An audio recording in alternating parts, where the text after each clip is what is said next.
buenos días. Panorama semanal, febrero. Domingo Antonio. ¿Qué tenemos febrero?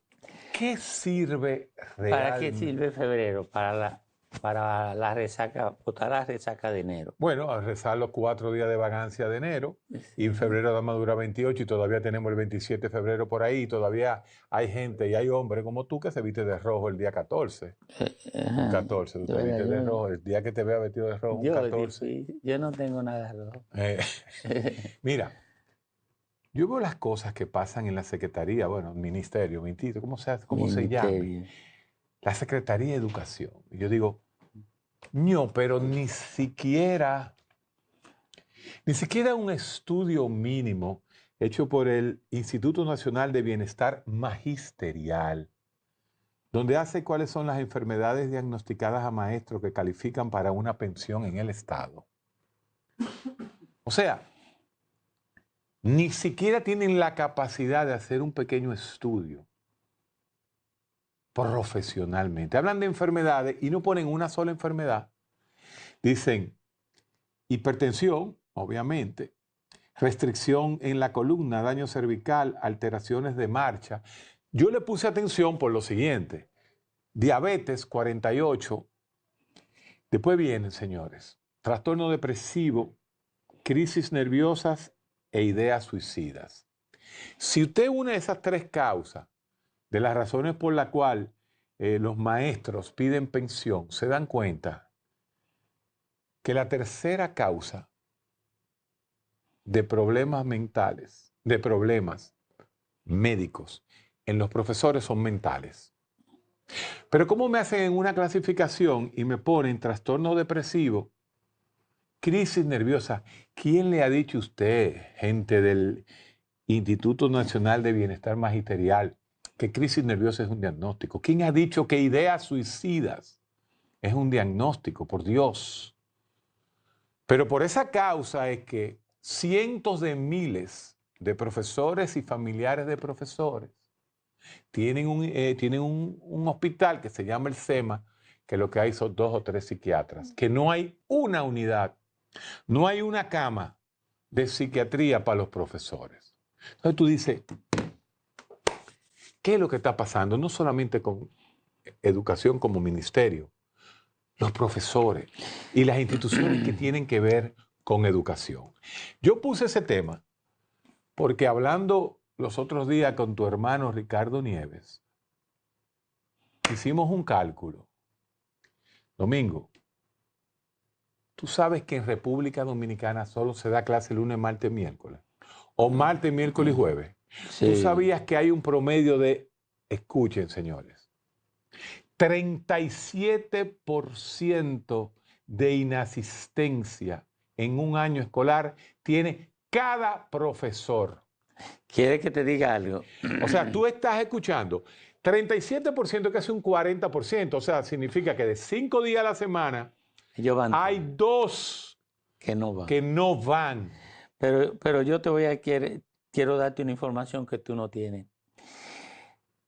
Aquí en República Dominicana, en Bávaro, hay un colegio privado donde se enseña todos los idiomas, mandarín.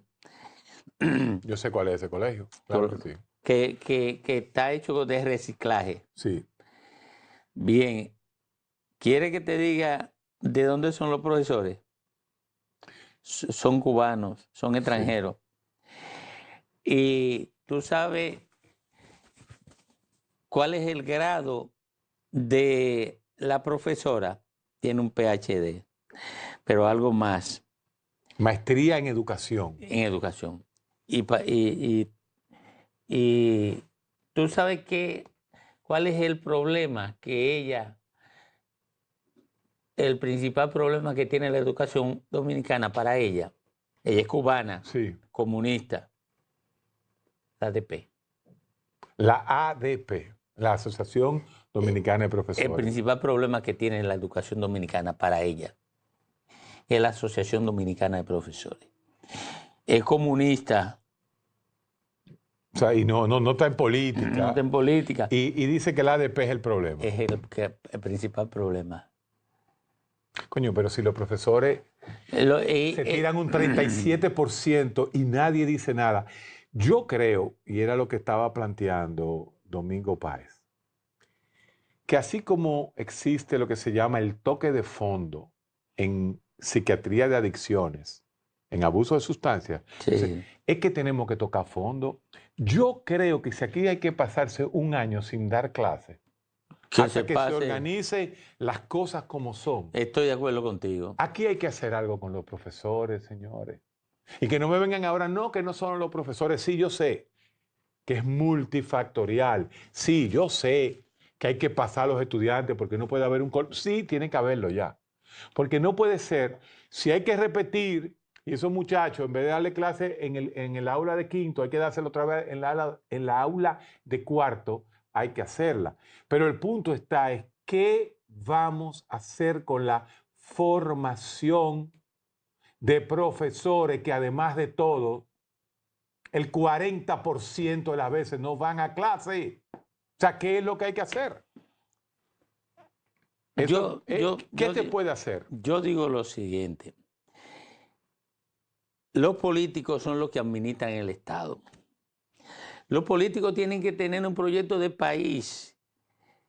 Pero una promesa entre todos. Sí, sí. Porque el daño más grande que se hace, se lo hacen los políticos se lo hacen los políticos a la sociedad. Entonces, aquí el político, que es la desgracia de este país, es el político, porque quieren administrar el Estado, pero quieren administrar el Estado para robarse los cuartos. Para robarse los cuartos porque no es para otra cosa. Entonces, el político que quiere administrar el billón de pesos. Billón con B larga, de burro. Sí, que conforme el presupuesto nacional debe tener un proyecto de nación que diga, bueno, en educación vamos a hacer esto, en transporte vamos a hacer esto, en agricultura vamos a hacer esto, en infraestructura vamos a hacer esto, en relaciones exteriores vamos a hacer esto. Salud pública. En salud pública vamos a hacer esto.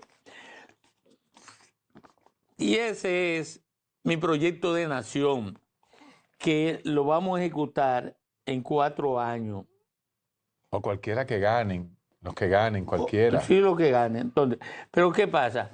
Que ellos no están en eso. El problema son los políticos, quieren el Estado solamente para depredarlo. Y fuera de cuando se hizo toda la vaina del 4%, la paraguas amarillo, ¿qué eran? Sí, Paraguas amarillo. Ok, pero no puede haber un conglomerado de personas como nosotros, comunicadores, de que verdaderamente haga una propuesta de que hay que tocar fondo en educación. Sí, 3, 4, porque cada quien Nosotros está 3, sí, Ricardo, sí. que pedimos una escuela y no nos la dieron. Oye, yo quisiera que el presidente de la República vaya conmigo a ese colegio, el de Bávaro, y vea lo que se enseña allí y cómo se enseña. Entonces, que repliquen eso en educación, que ahora educación no está haciendo nada ni bueno ni malo. Es una España boba. Es una España boba. Ahora tenemos... Este jovencito, a mí, yo no lo conozco bien, yo nunca he tenido relación con de Camps, ¿no? Era amigo de su padre, ¿no? Sí. Pero realmente, manito, tú no tienes, bueno, yo no sé si él tiene intereses políticos, yo me imagino que sí. Sí, pero, porque él es presidente de un cásate partido. con la gloria y vamos a hacer un toque de fondo en educación y di la cosa clara, no te pongas, porque el ministro llega y tú dices, no, cuando tú llegas al poder no es lo mismo hablar con guitarra que con violín, no, me traen esa retórica, no, hermano, cree un caos, vamos a crear un caos. Vamos a crear una situación de toque de fondo para ver lo que sucede, pero no es posible que un profesor falte 2 días a la semana.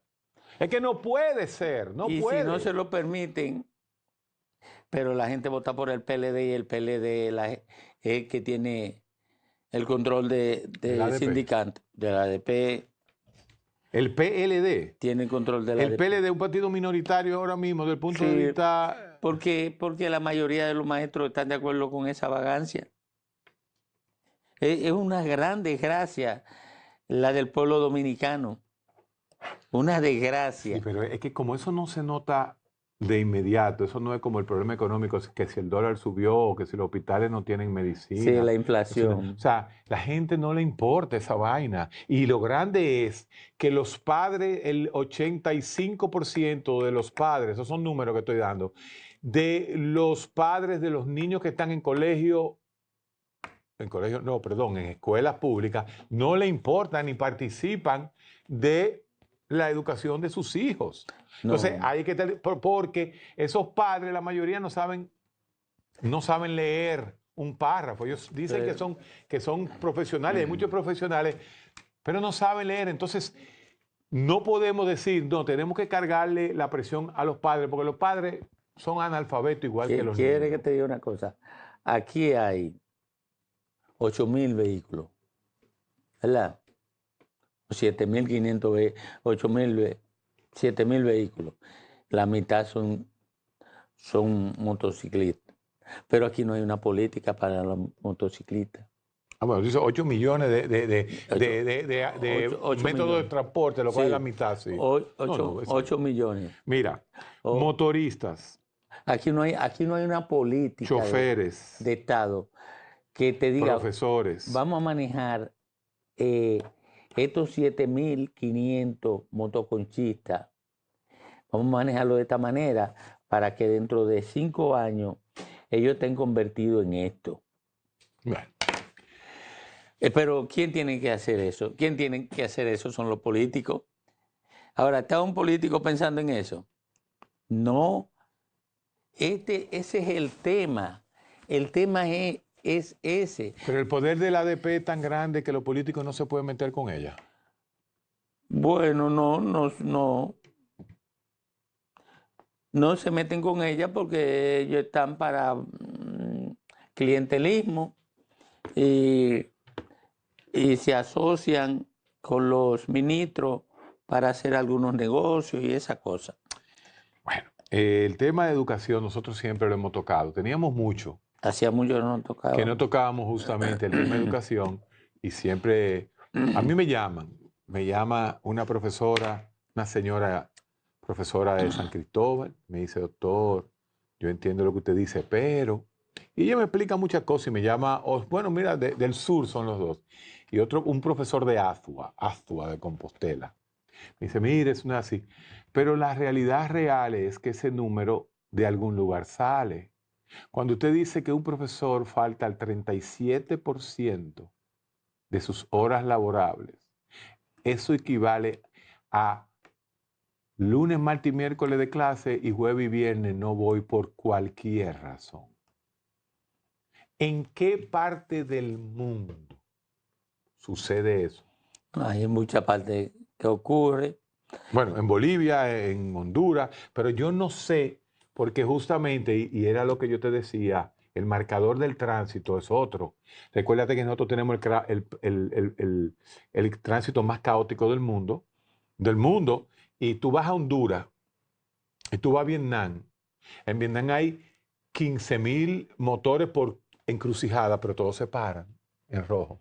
En la India, que es una locura, porque tú dices, en la India son millones que salen, ellos se paran en rojo. Sí. Entonces, aquí no. Entonces, la actitud de un motorista, de un motoconchista, de un delivery, es exactamente la misma actitud psicosocial del profesor, del chofer de guagua y de transporte público, y quizás no me voy a arriesgar a decir que la policía, los militares, no, pero es una realidad. Es una realidad donde la educación y el ejercicio del fuerte y el poder es necesario que se unan por primera vez. Claro que sí. Pero no lo vamos a hacer. Entonces queda aquí, la educación sigue igual y los muchachos siguen saliendo. Subieron un chin, ¿te acuerdas que lo dijimos? Sí, La sí. última pizza que subimos un chin. Pero y Ajá. entonces subimos un chin que no significa nada con respecto a otros países. Mira, yo lo que te digo es que los políticos deben servir para algo. Sí, coño, sí. Los políticos deben servir para algo, aunque sea para plantear, para hacer planteamientos absurdos y se entretengan buscando la logicidad de, de esos planteamientos. Porque que esa es responsabilidad del político. Oye, Héctor, es responsabilidad del político. Pa- ¿Qué tipo de transporte, qué tipo de transporte quieren aquí los políticos? Ese es el que Claro. El quieren, caos. el desorden. Esa es otra. He hablado con muchísimos choferes y la enfermedad mental, el estrés de que cogen los choferes trabajando 12 y 14 horas diarias, el consumo de sustancias, Ah, sí. es algo que no es que es preocupante, es que es monstruoso. Eso lo dijo Antonio Marte una Sí, vez. Antonio sí. Marte dijo, si se meten con los muchachos, no se va a quedar un chofer vivo. Ujú. Es una realidad. Pero, de nuevo, Instituto Nacional de Bienestar Magisterial, ¿quién diablos hizo ese estudio? ¿Quién? Yo sé dónde está. ¿Cuál es el equipo? Señores, no lo conozco, puede ser que sea un amigo mío que hizo el estudio, pero ¿qué chapucería de estudio es este, señores? Creo que esto no, entonces, ¿esto es educación o es ADP? No. El INAMIBA, Instituto Nacional de Bienestar Magisterial. Esa educación, el ministerio. El ministerio, Eso depende del Ministerio de no de Educación. ADP. No. Entonces, si ese es esa chapucería a los profesores, al intelecto de una nación, ¿qué podemos esperar? Después de esta pausa, vamos a cambiar el tema porque a veces es tanto lo que funimos con esto que debemos tener medio harto a medio país con estos temas. Sí. Bueno, retornamos a Panorama Semanal. Héctor Guerrero. La sociedad dominicana es una sociedad, tú la valoras como muy violenta, medianamente violenta o poco violenta. Violencia física, violencia verbal, No, violencia... violencia física, violencia que llega, que va desde generarle una herida hasta quitarle la vida a otro ser humano. Buen punto. Sociedad violenta, quizás los índices de homicidio de este país no están dentro de los mayores del mundo. Violencia de un reperpero, de caerse a botellazo en una fiesta, siempre ha existido. No, yo no creo que la sociedad dominicana, desde el punto de vista físico y de terminar con un homicidio, es una sociedad altamente violenta. Estamos No. en números moderados. Lo que sí nosotros somos es uno de los países con mayor violencia verbal. Nosotros Sí. sí somos uno de los países con mayor Hijo de oro. violencia en el tránsito. Nosotros somos uno de los países donde se bebe alcohol, romo, como usted le quiera llamar, con más permisividad en el mundo. Si somos un país donde usted puede comprar una cerveza en su propio carro, usted manejando, usted saca y pide una cerveza. Esa vaina, señores, solo se ve aquí en República Dominicana. Eso no lo hay en ninguna parte del mundo. Y si ahí hablamos de violencia, entonces tú dices, si somos el país del mundo o el segundo país del mundo con más accidentes mortales de tránsito, estamos diciendo que somos el país más violento en el área del tránsito. Ahora, violencia física. Aquí no se pelea más que en cualquier otro país. Al revés. El dominicano quizás te pelea menos porque siempre anda armado. Entonces tú vas a España, por ejemplo, en España se arma una pelea todo el tiempo, a puñetazos, porque todo el mundo sabe que no hay una pistola en el medio. Pero aquí es más difícil. Aquí es más difícil. Entonces, aquí podemos situarnos en violencia media. Moderada. Nosotros tenemos y tasa de homicidio moderado. Y los haitianos que tienen una tasa de homicidio elevada. Sí. Allá, en Allá. Puerto Príncipe. Aquí no impactan en República No, Dominicana. para nada. No Para impactan. nada, para nada. No tiene nada que ver. Allá, aquí ellos no son violentos. Aquí un haitiano no es violento hasta que tú no le pagas. Si tú no le pagas su día y si él quiere que tú lo engañaste, puede que sea violento, pero puede ser la persona más fiel durante 20 años y si tú no le pagaste los 100 pesos que él dijo en ese momento, puede que reaccione. Pero no, los niveles de violencia, por ejemplo, de Honduras, de Venezuela en estos momentos, de Haití, que son los países con mayor... Mira, dentro de los 10 países, oye este dato, dentro de los 10 países del mundo, la bolita del mundo, con más tasa de homicidio y de peligrosidad, señores, hay 5 del Caribe. 5.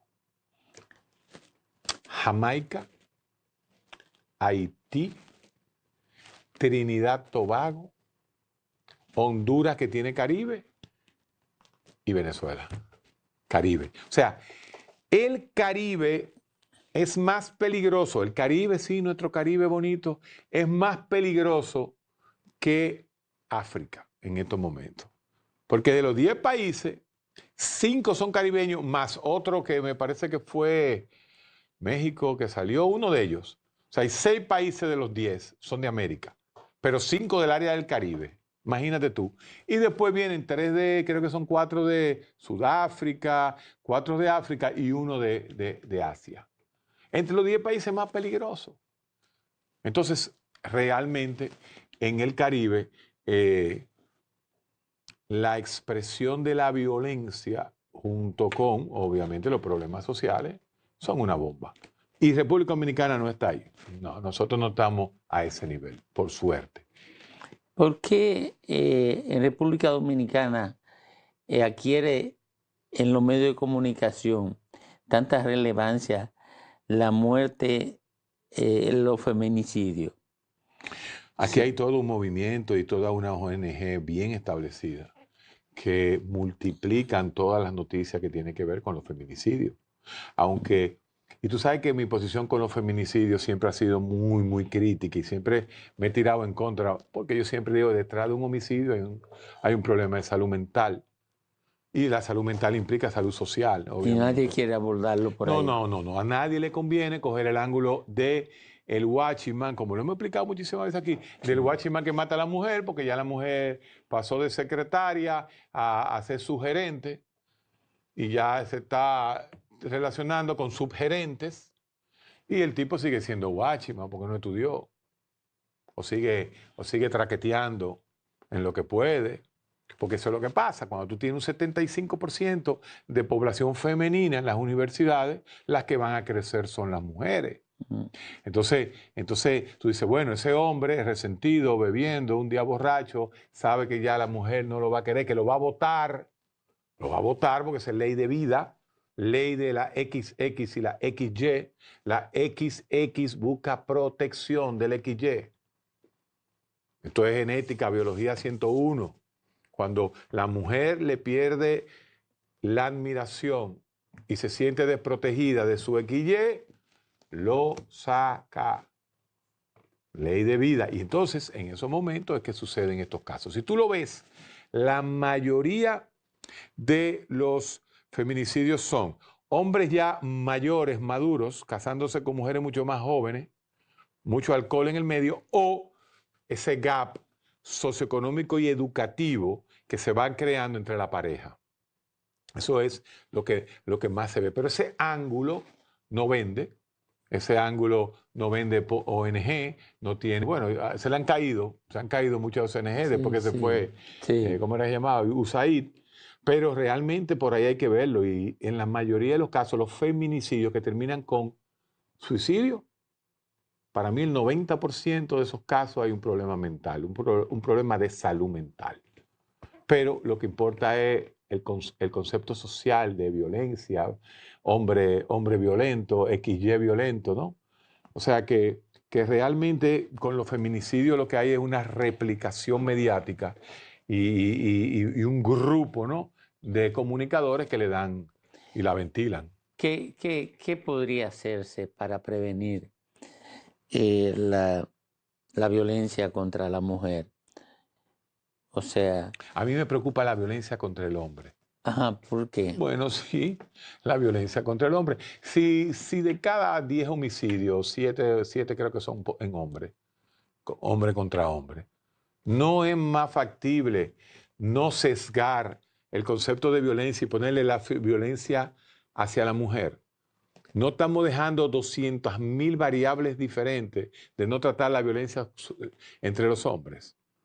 Entonces, ese es un punto que nosotros tenemos que analizar. Eso no vende porque la violencia estructural es entre hombres. La violencia estructural es más y la violencia psicológica, que este otro punto que cuando uno lo plantea dice, wow, espérate, esto no es así. La violencia psicológica posiblemente es mayor de las mujeres hacia los hombres que de los hombres hacia las mujeres. ¿Por qué? Porque la típica tradicional violencia estereotipada que se quiere vender es que el hombre como provee controla a la mujer. No, no, no, no, no. No, no. ¿Cuántas familias, cuando ese hombre llega a trabajar donde haya trabajado, lo único que recibe es presión y violencia de los cuartos por una mujer? Otra definitorio de lo que te estoy diciendo que rompe paradigma es lo siguiente. El suicidio, Domingo, es un acto violento en contra de uno mismo, pero es violencia. Por cada hombre que se mata, violentamente muere, ¿verdad? ¿Tú sabías que hay 8 mujeres que intentan matarse? ¿Qué te estoy diciendo? Que si vemos del punto de vista fenomenológico, el fenómeno de violencia, las mujeres lo practican 8 veces más que los hombres, hacia ellas mismas. Entonces, ok, la violencia de una mujer no es darte un palo, no date un tiro, date una puñalada, pero la violencia estructural, del punto de vista, vamos a llamarle así, del fenómeno, es más en la mujer. Eso la gente no lo entiende. Que termine el el homicidio, siendo más entre hombres, claro, porque el hombre utiliza medios más poderosos para aplicar la violencia, para agredir. Pero violencia intrínseca, violencia en el tránsito. No hay nada más violento que una mujer que se te mete en el medio y no te deja pasar. Y ella lo sabe. Entonces, el concepto de violencia no solamente da un golpe, no es un feminicidio solamente, no es herir, no. La violencia psicológica, psicosocial principalmente, es entre mujeres. Es entre mujeres, pero eso ni se dice, ni se estudia, ni interesa tampoco tocar ese ángulo, porque el ángulo que se ha explotado en los últimos 30 años es el ángulo de la violencia del hombre sobre la mujer, los feminicidios, las ONG, la ONU y todo ese tipo de discurso.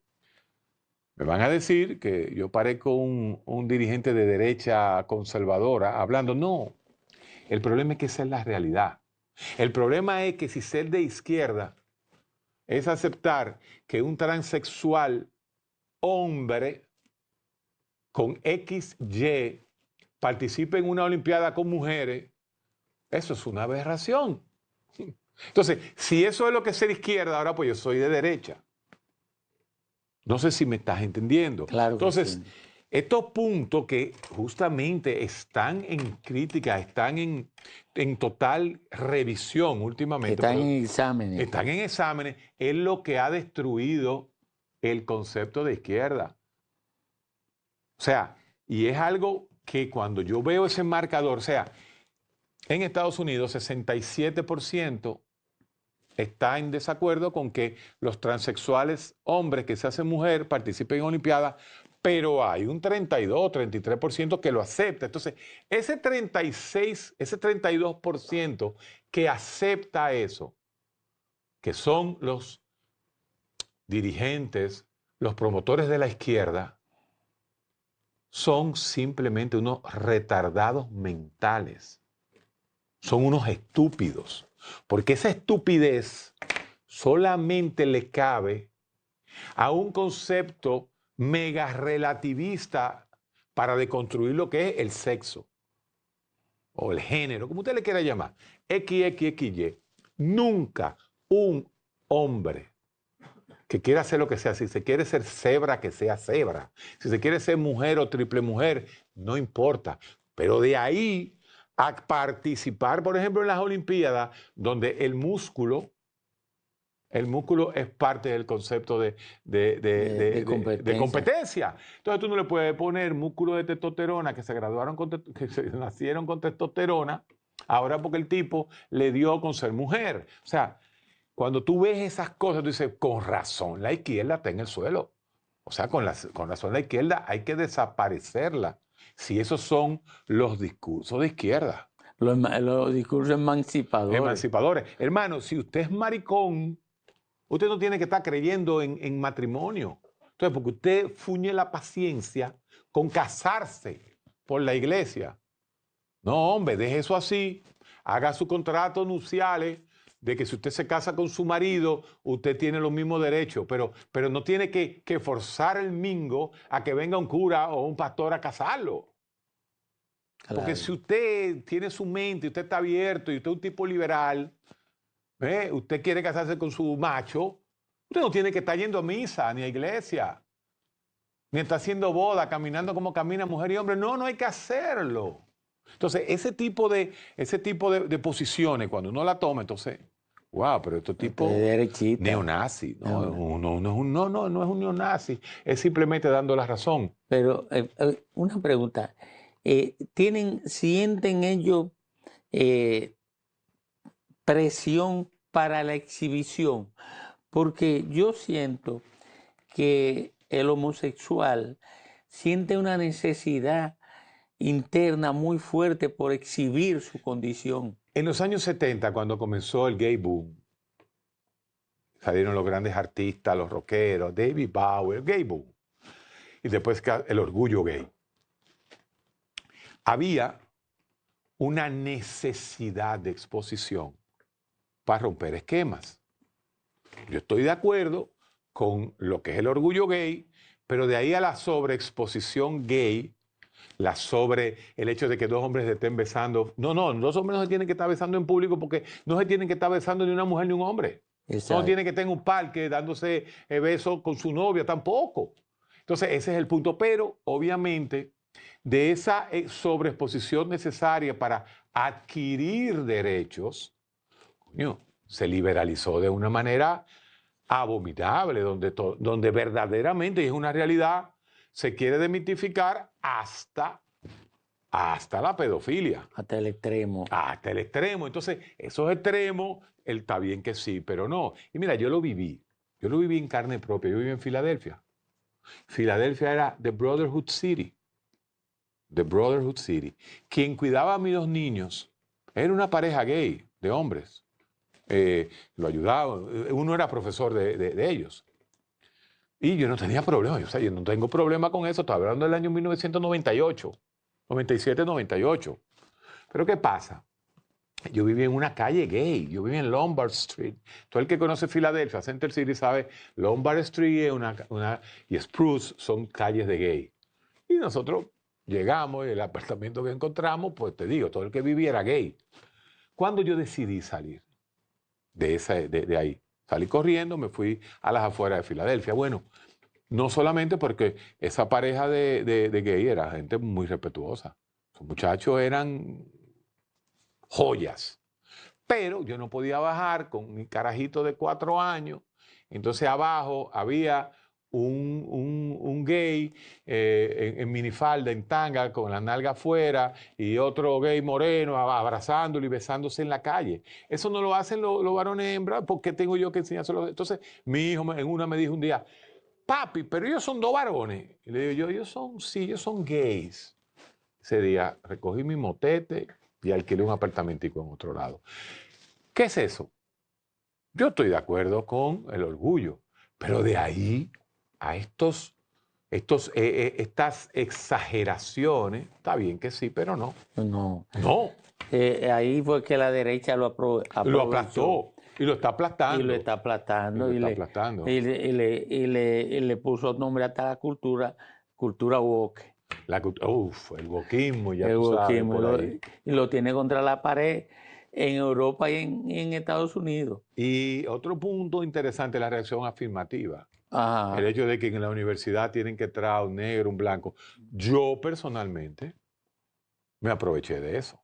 Ah, No, yo tengo que decirlo, en el año 1997, cuando yo aspiré a una posición en una universidad donde aspiraban 1000 y llegábamos 7, yo no tuve que pelear contra 1000, yo tuve que pelear contra 700, porque había una posición para un hispano.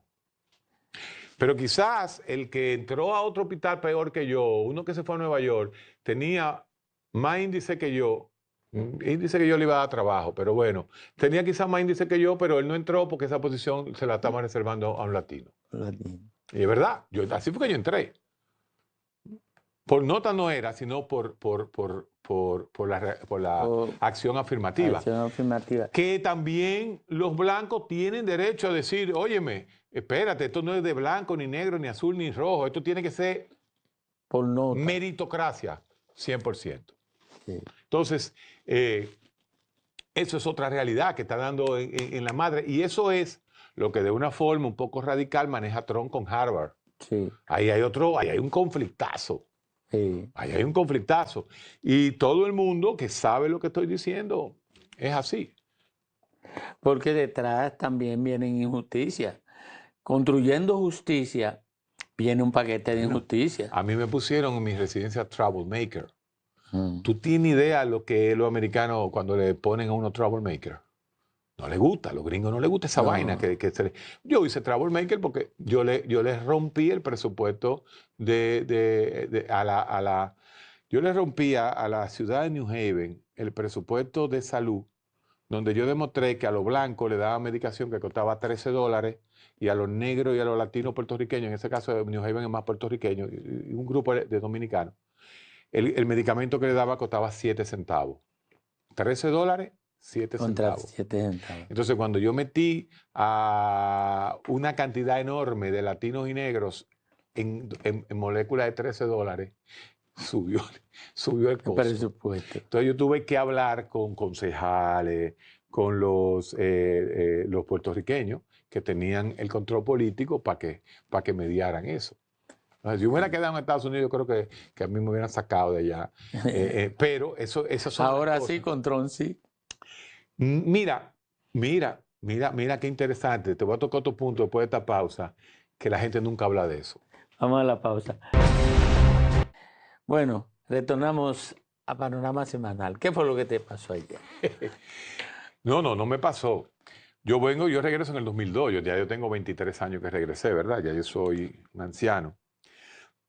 Y nosotros nos quedamos siendo parte de todos los comités de psiquiatras latinoamericanos y eso. Yo me fui, obviamente, alejando porque no me interesaba volver y ni vuelvo a los Estados Unidos.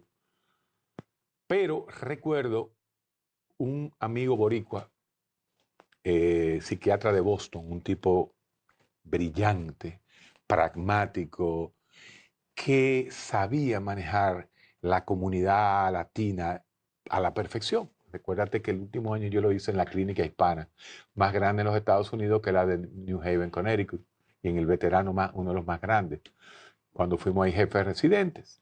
Y él me enseñó muchísimo.